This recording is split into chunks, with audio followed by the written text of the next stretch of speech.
Welcome in to the DNVR Avalanche podcast presented by DraftKings Sportsbook, the #1 rated sportsbook app out there. I'm your host, Rudo, joined as always by AJ Hafley. We are also brought to you by Chevalier Mortgage. Both Mike and Virginia have been in the business for a very long time here in Colorado. You can head on over to dnvrmortgage.com to sign up for a free consultation and get yourself some free DNVR merch as well. Jump on it today, dnvrmortgage.com, or call Virginia directly at 303-257-6578. It's going to be a fun day on the podcast, I predict, because we are talking about some of the best players on the Avs lineup. Not Nathan MacKinnon, because, well, he's not in the Avs lineup tonight. Who? Yeah, exactly. Who is that? The Avs don't need him to win. Not around for the last win. Don't remember they exist. Might as well be irrelevant. Starting with Mikko Rantanen. And I think people in Colorado understand, or at least consider, Mikko Rantanen an elite winger. But I don't know how widespread that thought is around the league. I don't think it's that widespread, honestly. We saw a handful of years ago now when MacKinnon came in second in the Hart voting was because, he was playing with Mikko Rantanen. So they know who he is. They understand, but I don't think, particularly what we've seen out of Mikko this season, I don't think the league is quite aware of what's happening yet. So we wanted to get into a little bit of the conversation of where does Mikko stand against his peers in the NHL. First of all, there are wingers, and then there are right wingers and left wingers. Now, plenty of wingers play both positions. Mikko's done a little bit of that, but generally plays the right side. AJ, is there a case for a better right winger in the league right now? Yeah. All definitely. Right. If you ask Paul Maurice, he'll say Blake Wheeler. And if you dare criticize him, he might have a breakdown.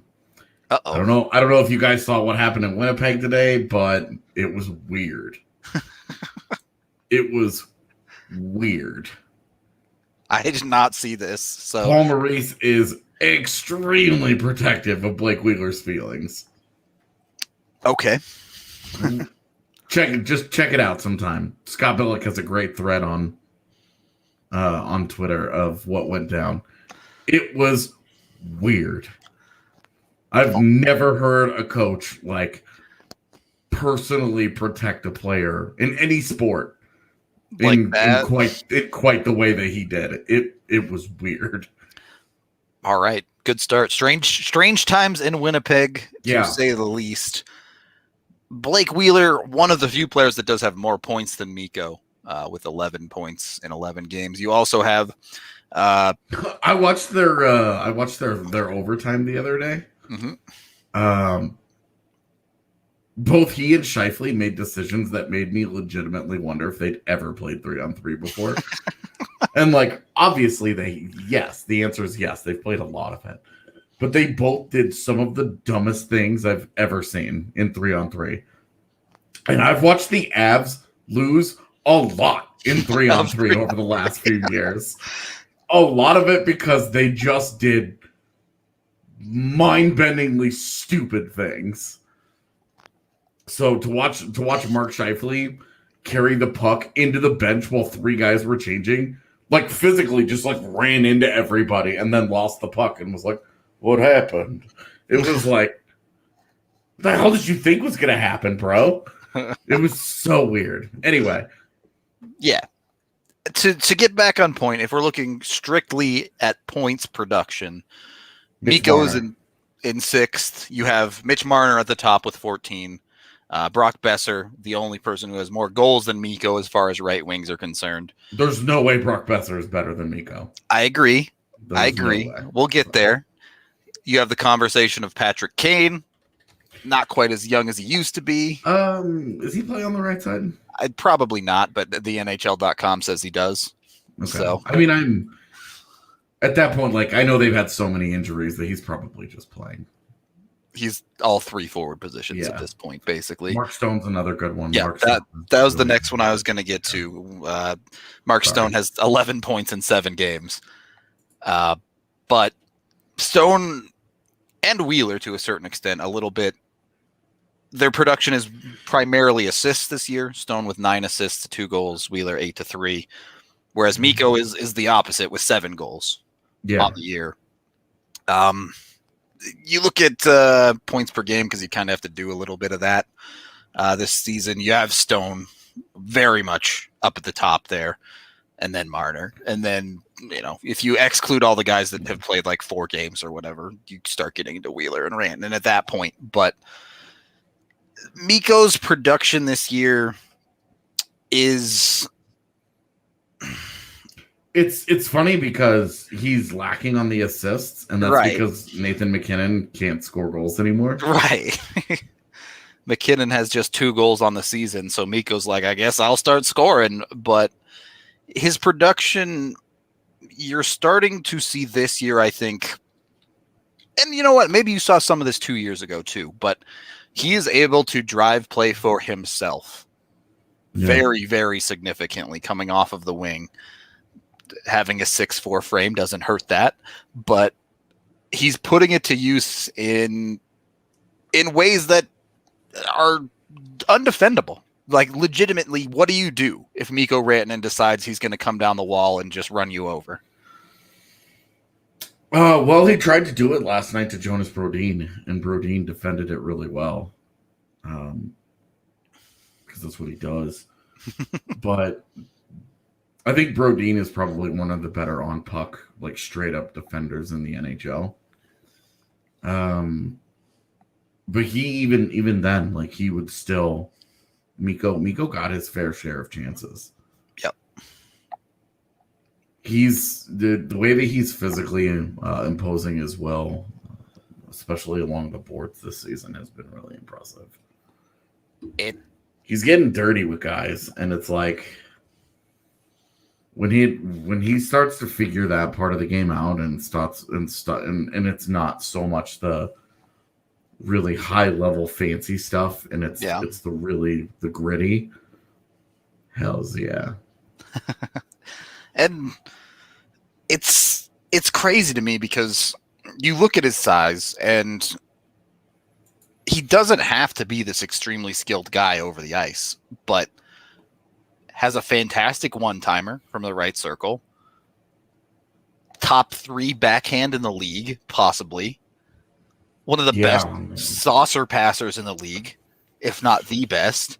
His playmaking is really, really underrated. When you look at some of the wings that we talk about at the very tip top, right or left, you look at Kane, you look at Panarin, you look at, no joke, like Blake Wheeler. He's been such a high assist guy for so long now. You look at a Mitch Marner. Those guys are all just tremendous playmakers. And I think it's one of the things that gets overlooked with Rantanen because he's feeding MacKinnon, where it's like, oh, well, he just gives the puck to MacKinnon, and MacKinnon does. Like it gets talked about like MacKinnon just, dances through 12 guys and then makes something magical happen, and Mikko just happens to be on the score sheet with it. And it's like, no, Rantanen is a tremendous passer. Yep. And his ability to make plays is really I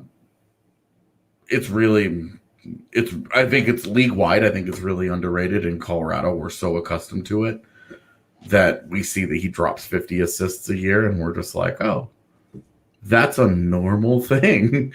But there are other teams out there who would straight cut a man to try and get a right wing that would give them 50 assists. Yeah, it's really, I guess this is a recurring theme for many elite players around the league. You occasionally get a unicorn like a Patrick Laine, something like that, where they have one facet of their game that they're just so unbelievably good at that alone pushes them into a category that very few people can get into. But what we've seen from Mikko and what makes him so great in the NHL is how well his ability has rounded out on the whole, at the very least offensively. Defense is not terrible, but it's still certainly not what you're asking Mikko to play out there. But his offense is now become I want to say like a triple threat, but it's like a quintuple threat, right? He could do anything in the offensive zone. He can dig out pucks. He can pass. He can shoot. He can draw players to him. He's just unlimited potential in the offensive zone. Yeah, and I think he's had a nice step forward defensively. Yep. He's not going to confuse anybody with a guy like Mark Stone, who is an incredible defensive winger. But the effort and the try hard is there, and I think that once a guy makes a commitment to being good in that zone, it's only a matter of time. Yep. It's one of those areas of the game where we've seen this many times. I think the key pieces to the Avs back when Duchesne was a key piece to the Avs, he got to that 4th, 5th year of his career, and you started to see that defensive side of his game pick up. Nathan MacKinnon, the same thing. Over these last 2 years, MacKinnon's defense has improved leaps and bounds from what it was when he first entered the league. Defense is something that takes a little bit more focus to improve on at this level, a concerted effort from a player. And when a MacKinnon, when a Rantanen reaches the level that they are offensively and starts to improve their defensive game, that's when teams should be afraid. Because the Avs are already playing those guys 23, 24, 25 minutes a night when they need to win. Yeah. It's just a nightmare. It's not something you want to play against.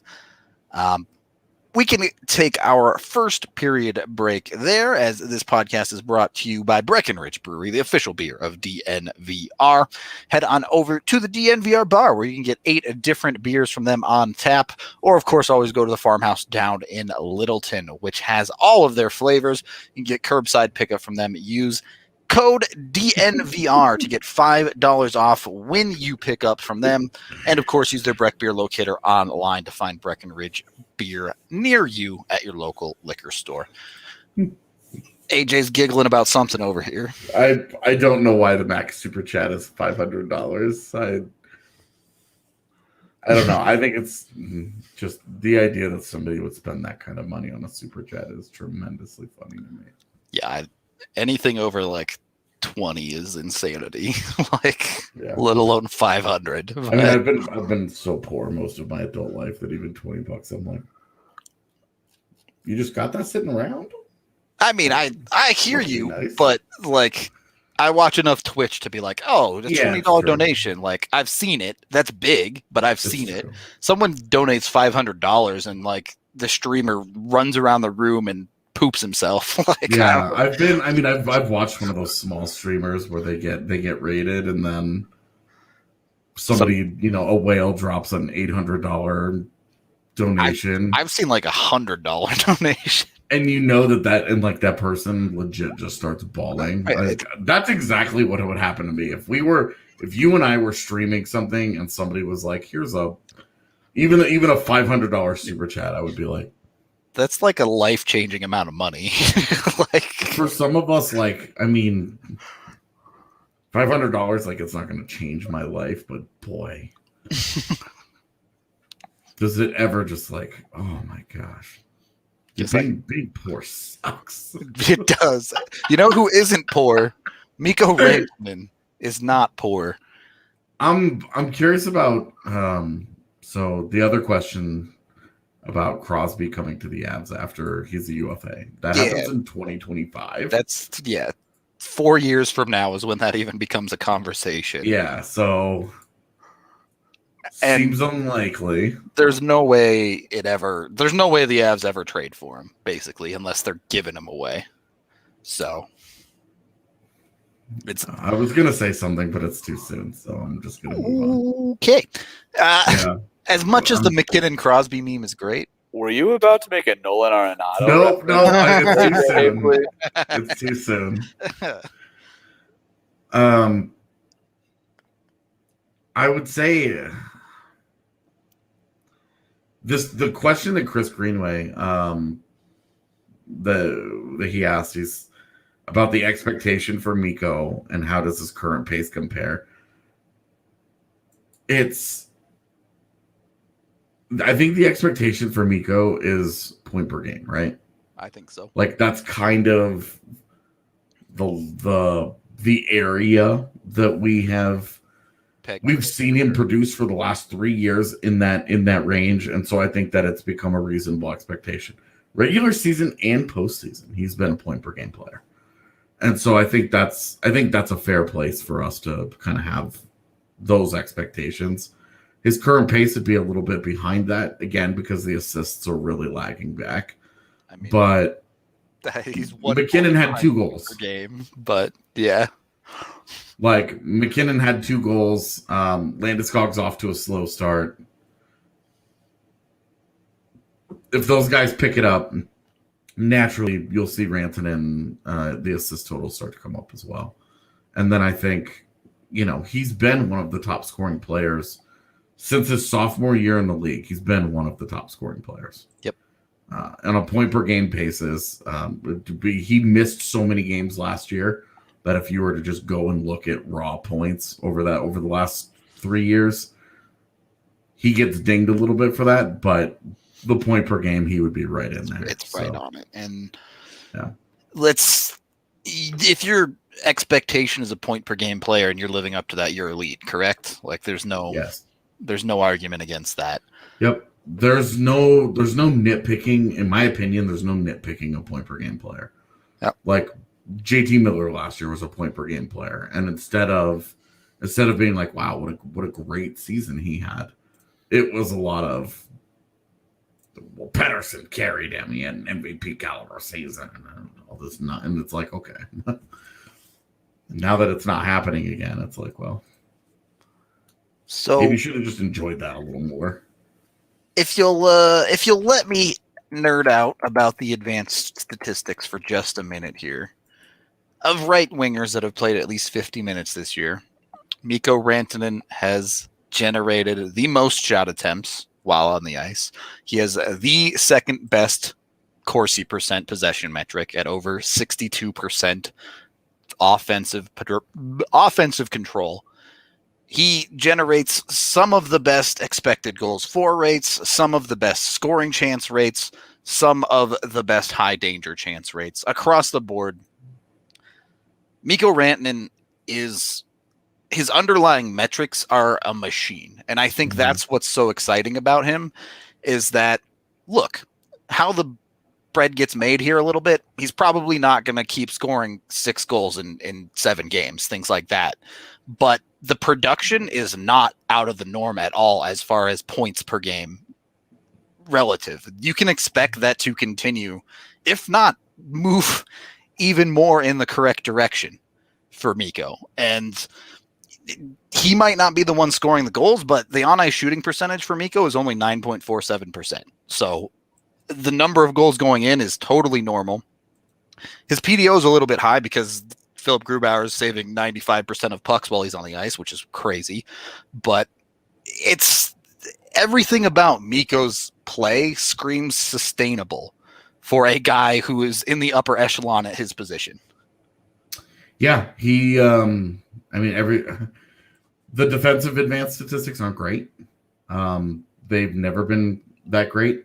And I think that's why the analytics community has kind of been tepid on him as a star caliber player because the two-way play hasn't been there. The underlying stuff, it's still not there.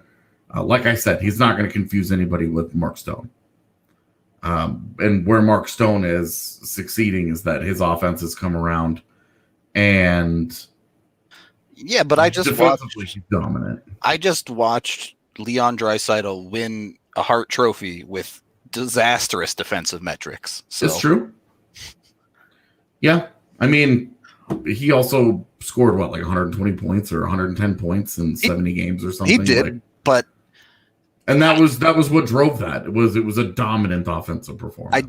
And the thing is, it would not surprise me if a year like that is somewhere in Mikko's future. Yeah, I mean, I agreed. I think I wouldn't say it's an expectation, but I would say it would not be a shock if at Rantanen's peak he has a 50 goal season. Yeah. it certainly has the talent for it. Yeah, just get hot or things go right or whatever. We've seen him score in the high 30s. Did he get 38, 37? Yeah. He's a guy that hasn't 30 was okay. So 31 was actually his high water mark. Okay, so not that high, but in his career he's gone 20, 29, 31, 19. Obviously the 19 was in 42 games played. Yeah. So it would still take a big leap, but again, this is a guy that has never had 200 shots on goal. Career shooting percentage of 16%. Right. He's shooting 16.1%. And the crazy part is that it's gone up a little bit consistently in his career. His first year when he had a 20-goal season, he shot 15%. Then it was 16.29, then 16.06, 17.8, right now 17.5. So a 16.1% career shooter, that's an elite shot, a truly elite shot. And we've talked the one-timer, the backhand, his ability to do it in so many different ways makes him such a lethal threat. Ben, I want to get to your question. Yeah, I wanted to talk about that too a little bit, but we'll definitely touch on it. But I want to wrap up I want to have the Mikko discussion we wanted to have first. Let's eat this cake real quick. Yeah. And I think that with Rantanen, an increase in mindset, the fact that he has 40 shots on goal through 11 games, that's something that we've talked about with him, where that's almost a 300 shot on goal pace across an entire season. And if he does that, he's gonna push. He's gonna push 50. Yep. And so, the big question is are the Avs as a team better off? Does it even matter if MacKinnon goes from being a 40-goal scorer to a 30-goal scorer, and Mikko goes from 30 to 40? You aren't losing anything. It's just a different guy getting it. The question is can they both score 40 per while generating, without while generating taking away from anything else. Yeah. How many shots does MacKinnon need to give up in order to give those, for Mikko to get those? Because they work together almost exclusively. Right. They play so much together. It's a question of how far can they push the possession dominance, right? Yeah. Because to generate more shots, you have to have more offensive zone time and straight up more attempts to shoot the puck.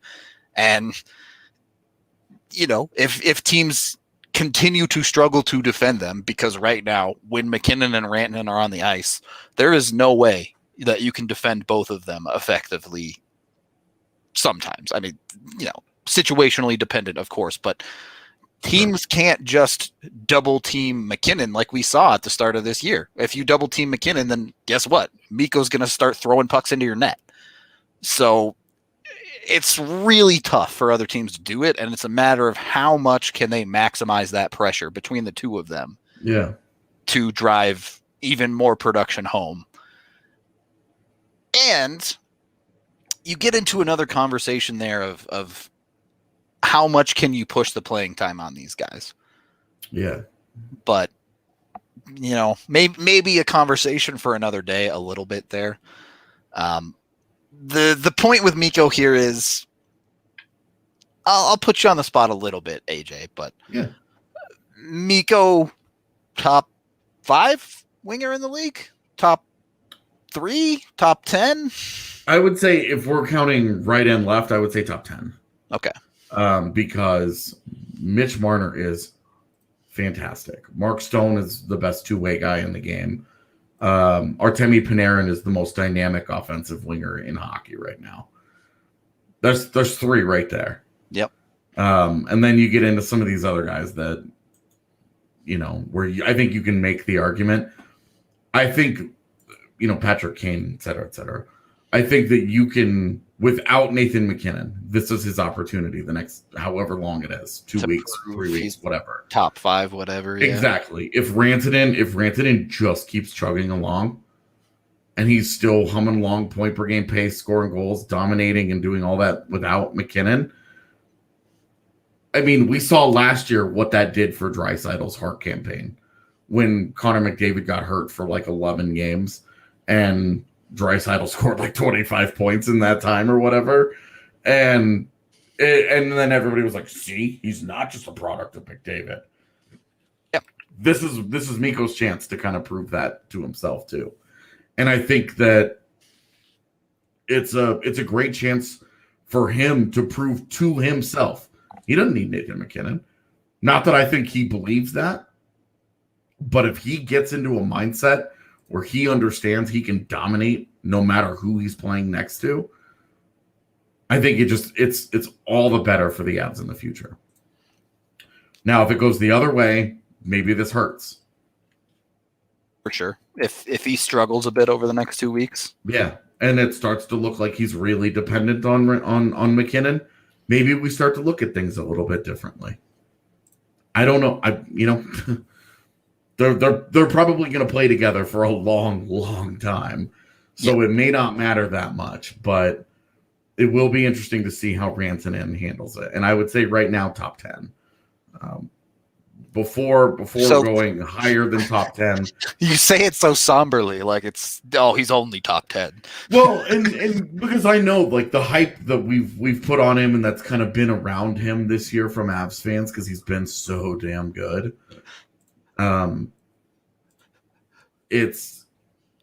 It does feel almost like I'm kind of shorting him potentially.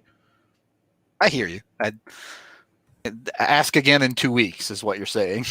Yeah. But sky's the limit there. And I think that's the story for a lot of guys, like one we're going to talk about a little bit here in Bowen Byram for the Avs, is the Avs are no longer about reaching a floor of play. The question is, what is the ceiling? Yeah.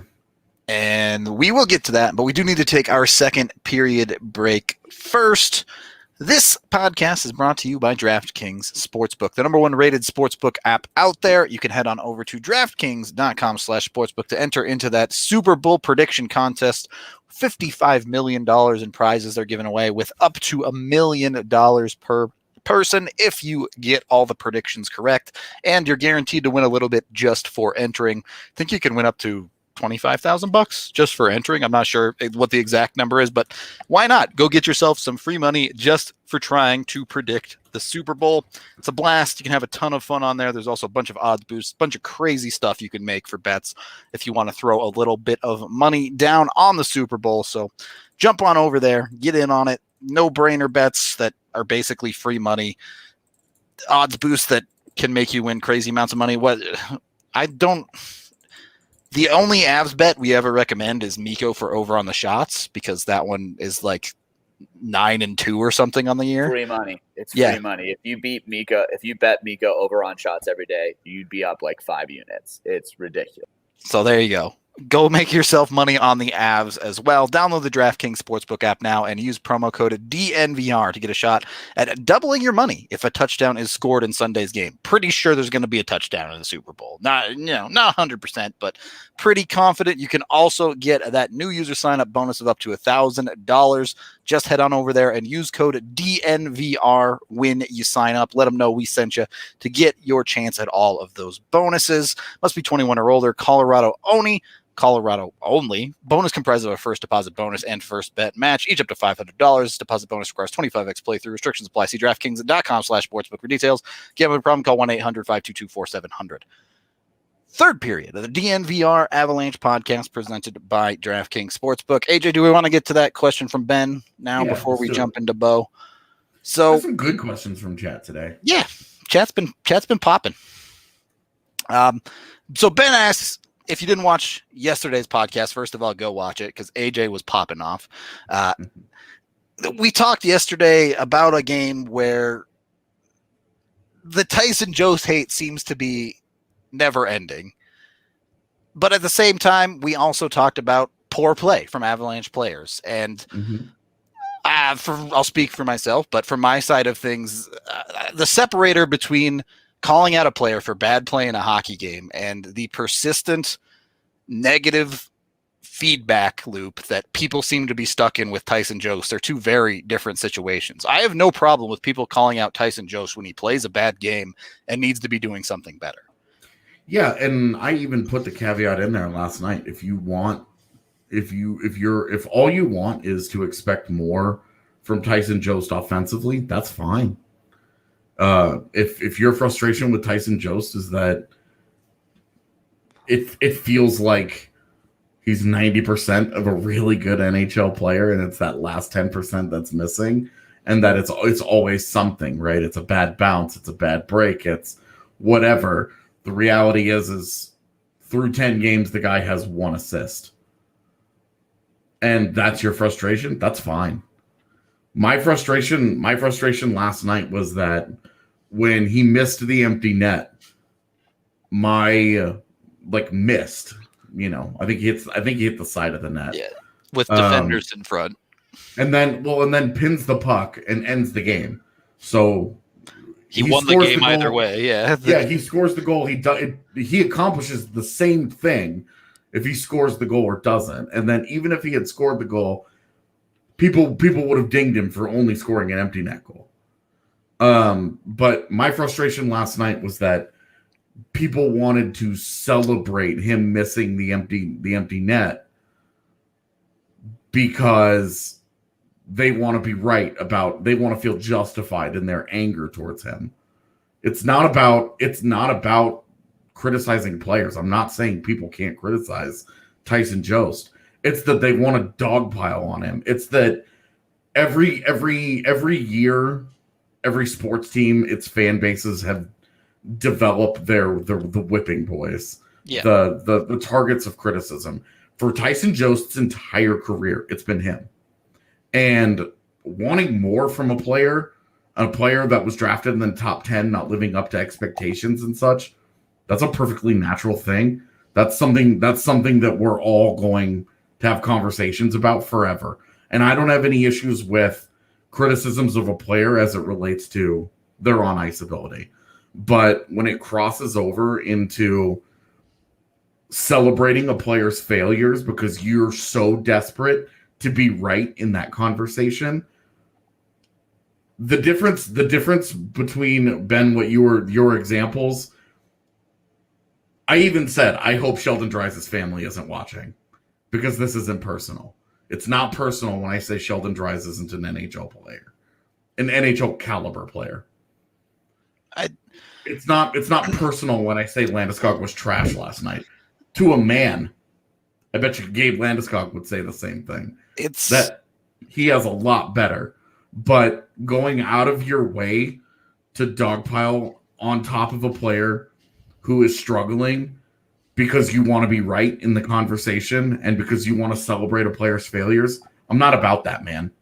I'm not about it, and I'm especially not about it in regards to a player who works his ass off, who is absolutely, when it comes to quality of a human being, he is absolutely everything that a fan base should want from a player representing their team, their organization. The guy, he's active in the community. He's active, helping out with teammates. He's great in the locker room. He is a wonderful human being. He is a great dude. He's got an incredible work ethic. He does everything right. Nobody should be celebrating the failures of somebody who does everything right.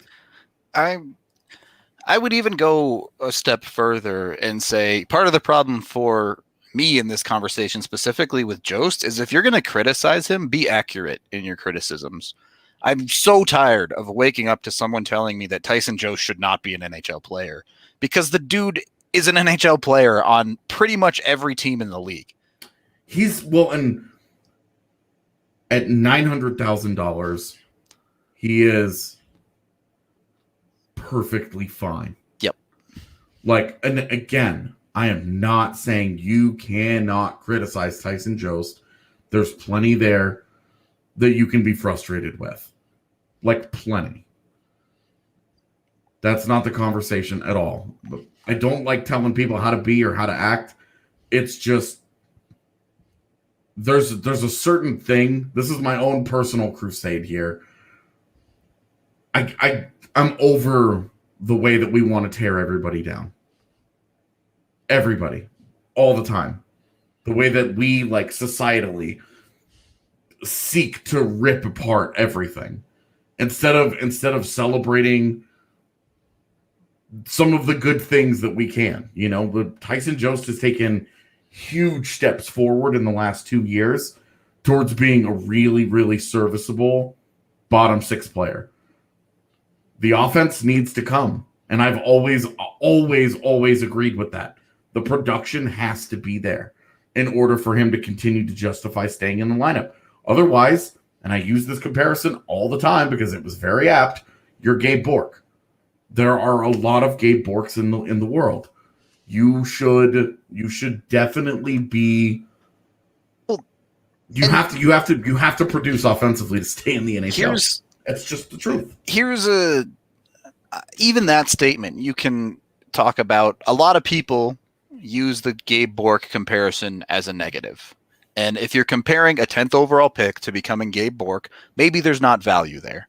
But Gabe Bork played over 400 NHL games. That dude is absolutely a career NHL hockey player. And in the grand scheme, if you look outside of hockey, the 0.1% of hockey players that have long NHL careers, you're doing okay if you're Gabe Bork. So, well, and that guy, he's bounced around. I mean, he had a job in Winnipeg last year. Like, that guy just keeps finding work in the NHL because he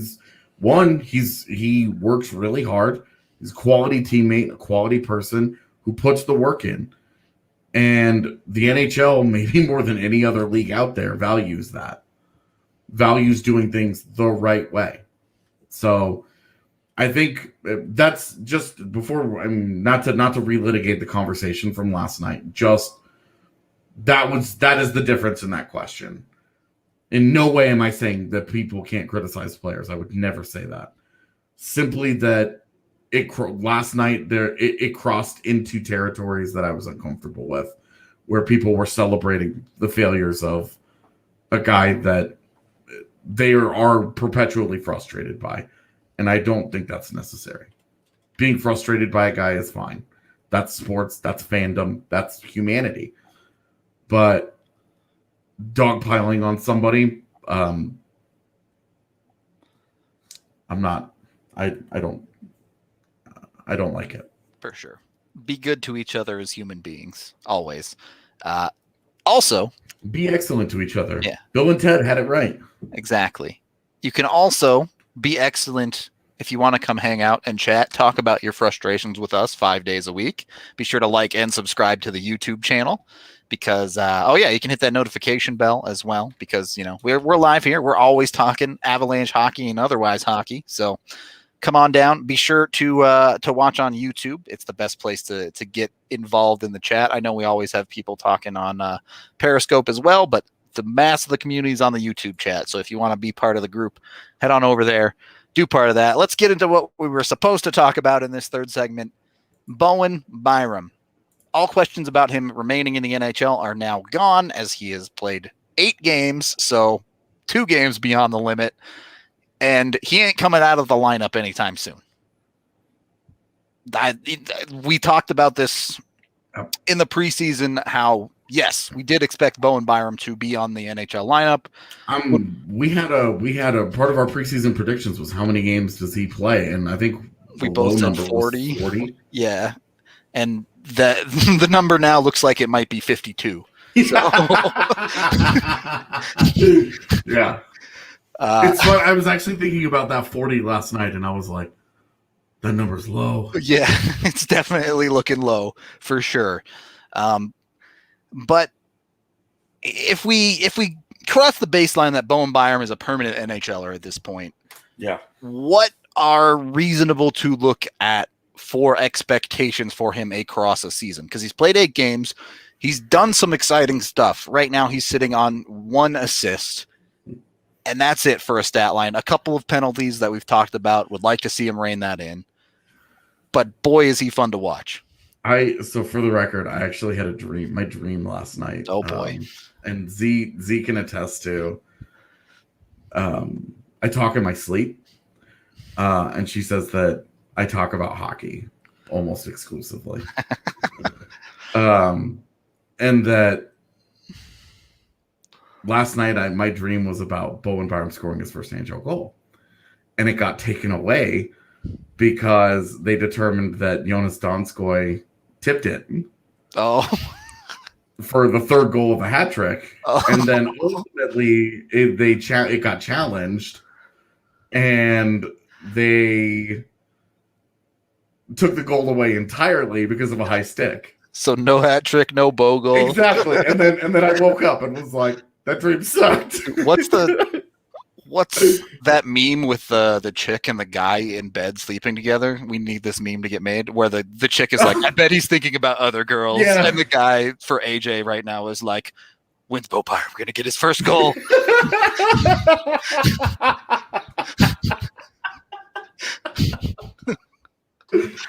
It's true. Like this is the stuff that I think about. But to build on your point here, like he's looked really, really good. There's some areas that he needs to really improve upon. His work on the power play has not been good. Yeah, I would agree. The drop on that second power play unit, it's messy. From Taves to Byram has been significant.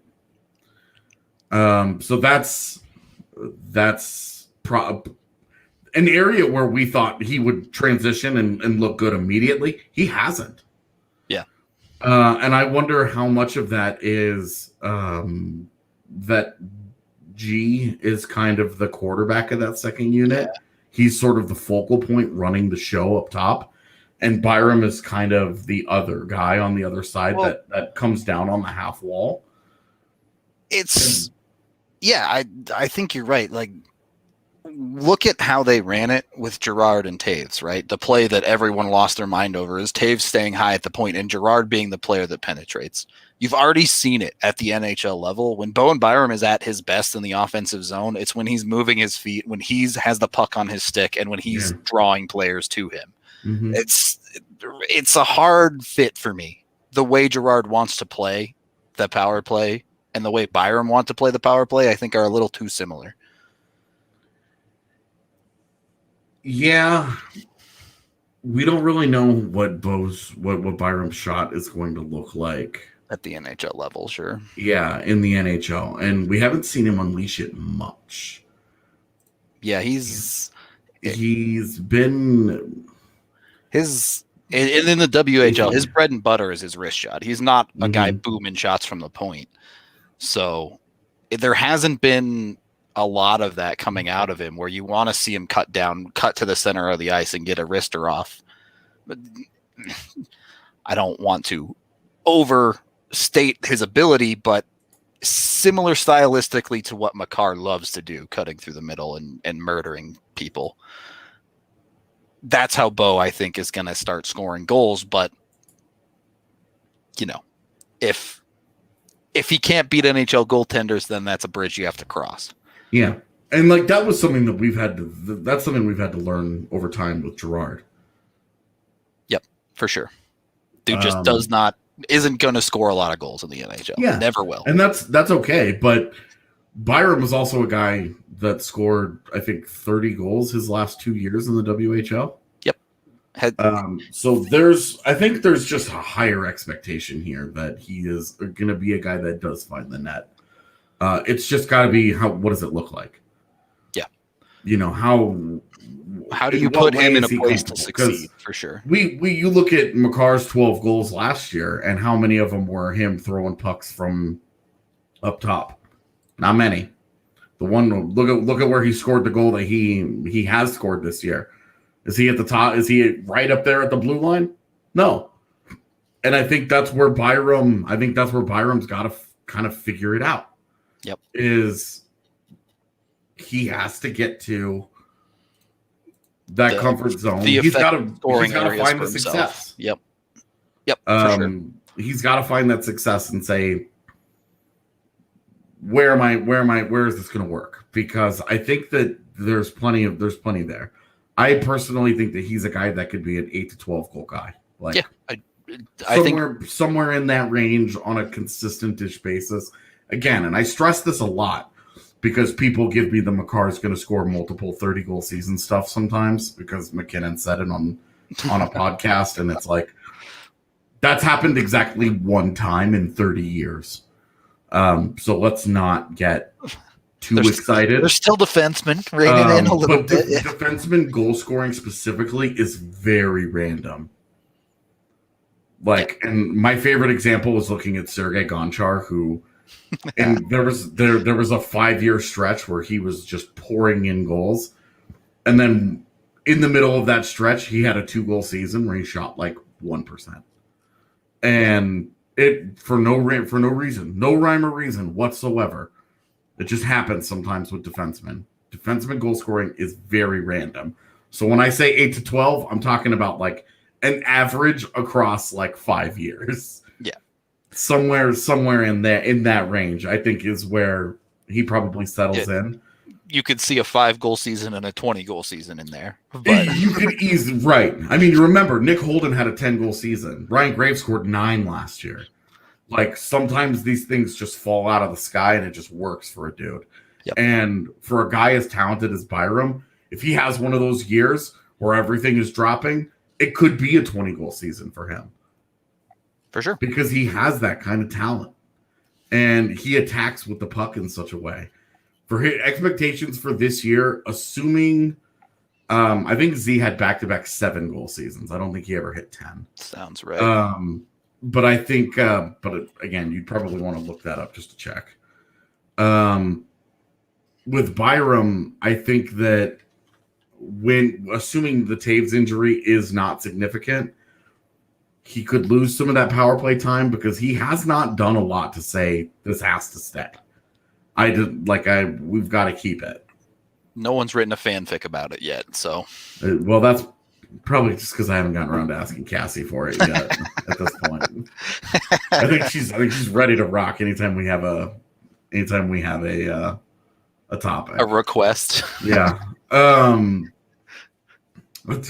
Tremendously creative people, man. It's for sure. They're unbelievable to watch at work. I'm back-to-back 7. Yep, you were on the money. That's awesome. Some things I got, some things I don't. With Byram, there's so much to like. There really is. That we're gonna see the ups and downs. I'm really curious where his production goes because I could see the wide range. You can see he starts to the points start to drop. Like last night, he almost scored last night. I thought he did at one point. Like it was there. He's still reading the play. He's still jumping in aggressively. He's still figuring it out. But you can also see the coaching working. Yep. Where they're talking to him and they're like, buddy, you turn it down a notch on occasion. You cannot be 6 steps inside the blue line at all times. You've got to pick your spots. Yeah. When you see the open ice, jump into it. But you cannot pick you cannot just constantly be like, oh, the puck is rimming around the boards. I'm going. You're taking years off of Bednar's life with some of those defensive recoveries. Yeah, can you imagine the antacid tablets that Nolan Pratt is popping every Bowen Byram shift those first few games? Where he's like, this is a lot of fun to watch because this kid is dynamite, but he is making me nervous. What is the Tierney upper corner thing? We may win, but I may die.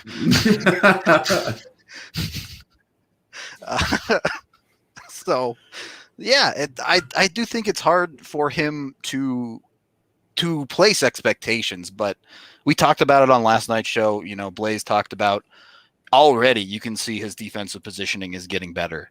Mm-hmm. And I think that's what's most encouraging about Bowen Byram is that if he's making gains on what he needs to do at an NHL level 8 games into his career this quickly, you know, he'll end up doing whatever the Avs need him to do at that point. And not to, since we've sort of tangentially touched on him here, and not to pick on Nikita Zadorov, but look at the way his game kind of stagnated over time. And the way that you kind of got frustrated, where you were like, from day one to from his first 5 games as an Av to his last 5 games as an Av, you felt like he was good at the same things. He played his way at the same things. He played his way into a situation where he became a known quantity with what was going to be lacking when you put him on the ice. Mm-hmm. There was never that next step for him to get to where the Avs wanted him to be. I'll put it that way, because again, another guy who's still absolutely an NHL player, but you have to understand a player's limitations and your usage of them. Yeah. To see Byram the point being made, a larger point being made, to see Byram already responding to the coaching the way that he has is really encouraging. Yep, for sure. I think that they're going to continue to.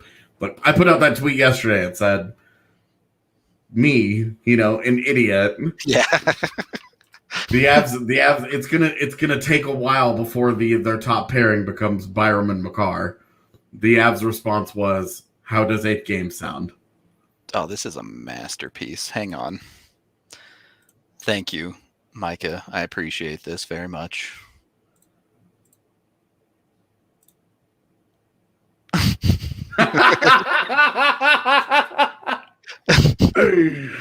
Can somebody send this to me? It's on Twitter. I retweeted it.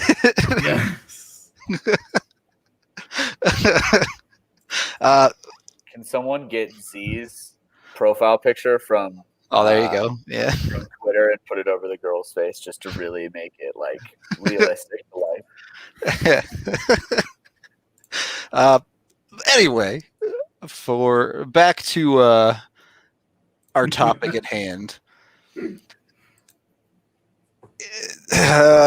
Should I go down the full homer road here? Should we have the conversation again of if Byram keeps improving at the rate that he does, the Avs might be legitimately a dynasty? It's funny. They're 2-0-1 in this series against Minnesota, and Avs fans feel like they're in existential hell because, which is crazy to me. They haven't won in a manner that has been particularly pleasing. They've got 5 of the 6 possible points against a team everybody hates, and they're 7-3-1 on the season. A record, by the way, which had you said the Avs are going to start 7-3-1 on the season, you probably would have said, okay. Seems good. I'm good with that. So I would say, sure. Go full homer with it. Enjoy. 5 cups in 8 years. You heard it here first. Okay, maybe let's start with 1, and who knows when that'll be. But they have that talent, and I think that when you and I have said a couple of times that there's a very real possibility that Colorado is better in 3 years than they are today, it's looking more and more like the reality. It's because at that point, Sam Girard is as good as he's ever going to be. He'll be 25. Cale Makar will have probably freaking won a Norris by then. Bowen Byram will be fully realized. There's another podcast in here somewhere where Cale Makar has won a Norris by 2022. So yeah, I'm just saying, like, when you have that kind of star power, you're always going to compete. Yeah. Because you find a way to pay those guys. You don't let let the star players leave. You let the Accessory Nick pieces, and the Dustin Bufflins and the Christopher Steegs. Those are the guys that got away from Chicago, not the stars, not Keith, not Seabrook. That they retooled well enough to get that third cup. Not Kane, not Taves. All the core pieces were always there. Yep. So that's and the entire second line that's in Colorado today may not be in Colorado in 2 years. It's absolutely true because Kadri could be gone. Brandon Saad most likely will be. Burakovsky's deal will be up in 2 years, and if he continues to produce, the reality of those three is in a couple years you're looking at maybe one of them still being on the team. Yeah, and that's when you talk yourself into Sampo Ranta and Alex Newhook. Exactly right. Look, I ain't digging in the negative vibes right now with the Avs because things are good. I know the injuries aren't great, but things are good for the Avs on the whole right now. They're proving. I would. So JT's asked this question a couple times about why the organization hasn't treated the forwards the same as the D. To be honest with you, Martin Count and Shane Bowers are not Bowen Byram and Cale Makar. They're not. They're not on the same caliber of talent. I will continue to punch a fist through a wall until I get to see a Shane Bowers NHL debut. But the reality is that Makar and Byram were special prospects, blue chip prospects. I think that you just said you have to be a moron to think that these guys can't fit. And Sam Girard showed up at a time where they had all the time in the world for prospects to play in the NHL. It's why they did. It's why JT Compher, Alex Kerfoot, Tyson, Jost, Sam Girard, they were all on the same team at the same time when they were rookies. I do agree with what you said, but I do think there is a little bit more to that conversation with the likes of Connor Timmins getting opportunity, with the likes of Ryan Graves getting opportunity. It's a topic we can get into on another day, perhaps.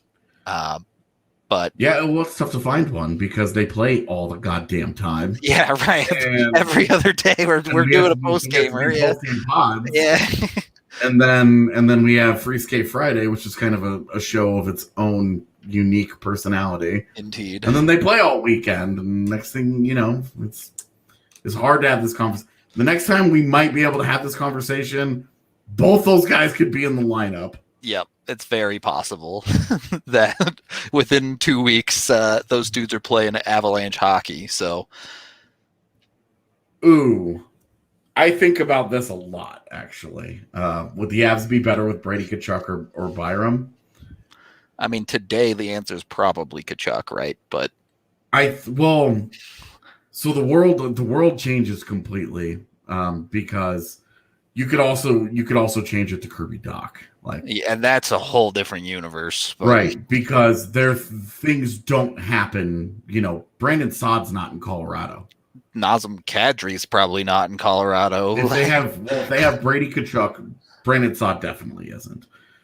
If they have Kirby Dach, Nazem Kadri probably isn't. There's still a chance, but I think that there's a chance just because the contract is such a good value. I hear you, and you're having a conversation there of how much time are they giving Kirby Dach in his rookie year. But to be honest, Kirby Dach probably plays in the WHL last year. Yeah, if the Avs draft him. But then you're talking about if you draft Kirby Dach, you still draft Alex Newhook at 16. Yeah, it's the ripple effect is out of control. Right. Like it's such a different world. It's a crazy what if universe. How much harder do the Avs push to move up for Schneider in this last year's draft if they don't have Byram? I mean, yeah, if they don't have Byram, like where's their focus? Yep. You know, what does the Nikita Zadorov trade yield them? Yep. So is it Duncan Keith instead of Brandon Saad? I hope not. Yeah, no, for sure. I just don't know. I sure hope it's not Thomas Harley. Yeah, never been a big high. Never been very high on Harley. But anyway. Doc and Krebs would have been fun. Just saying. Oh, my God, dude. We do need to get out of here for the day. You can head on over to MSU Denver online. If you want to sign up, get yourself back into classes. Looks like you've missed the date for the spring registration, at least for full-term classes, but you can still get in on their shorter part of term classes. There are 4, 6, 8, and week ones, I believe. Don't quote me on that. It's been a while since I've been there. But there are half semester classes. You can also get yourself ready to go for the summer applications as well. Bunch of awesome opportunities there with teachers that are fantastic, have worked in the fields that they teach in. Check out MSU Denver EDU online and use code DNVR Sports to apply for free. Yeah, jump on it today. If you have questions, I went there. Both Allie and Harrison took classes last summer, so they will be happy to let you know anything you want to know about it. That's going to do it for us on today's show. Thank you, everyone watching, listening, hanging out in the chat. There you go. Hit that like and subscribe button if you haven't yet. It helps us out a ton. As play Minnesota again tomorrow at home, going for the 3-0-1 without MacKinnon. We'll be post-game for that. And then Good Times Free Skate Friday on Monday. I believe the plan right now is you will see Evan on the post-game show Thursday. Mm-hmm. So if you want to hear from the Vsauce casting couch man himself, tune in on Thursday. Take it easy, y'all. Have a good rest of your